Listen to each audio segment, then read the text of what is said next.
Hi అండి. First అయితే ఈ వీడియో లెంత్ అయితే ఎక్కువైపోతుందని 2 షార్ట్స్ అయితే పెడుతున్నాను. ఈ వీడియోలో చికెన్ కర్రీ రోజు చేసే విధంగా కాకుండా కొంచెం కొత్తగా అయితే చేస్తున్నాను. ముందుగా చికెన్ కర్రీలోకి కావాల్సినవన్నీ తీసి పెట్టేసుకున్నాను. 2 ఆనియన్స్ కట్ చేసి పెట్టుకున్నాను. 2 టమోటాలు కట్ చేసుకొని మిక్సీకి అయితే వేసేసుకున్నాను. ఇక్కడ మనకి హైలైట్ అయ్యేది టమోటా ప్యూరీ మాత్రమే.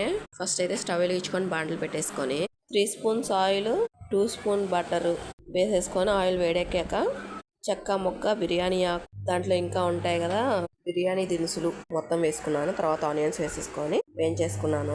50% వేగిపోయిన తర్వాత ఈ టమోటా ప్యూరీ అయితే వేసేసుకున్నాను. ఇది కూడా బాగా వేగిపోవాలి. ఆ తర్వాత అల్లం పేస్ట్ అయితే వేసుకున్నాను 2 స్పూన్లు. ఇది కూడా బాగా వేయించేసుకొని తర్వాత కొంచెం పసుపు ఉప్పు వేసేసుకొని బాగా వేయించేసుకోవాలి. పసుపు ఉప్పు కారం కూడా వేసుకొని బాగా వేయించేసుకోవాలి. వేయించేసుకున్న తర్వాత చికెన్ అయితే వేసేసుకొని చికెన్ వేసేసుకున్న తర్వాత ఇవన్నీ ఉప్పు కారం అన్నీ బాగా పట్టాక 1 గ్లాస్ వాటర్ అయితే వేసేసుకోవాలి. వేసుకొని అయితే మూత పెట్టేసేయాలి. దీని కంటిన్యూషన్ నెక్స్ట్ వీడియోలో చెప్తాను. ఇంకా ప్రాసెస్ ఉంది. ఈ వీడియో నచ్చితే లైక్ చేయండి.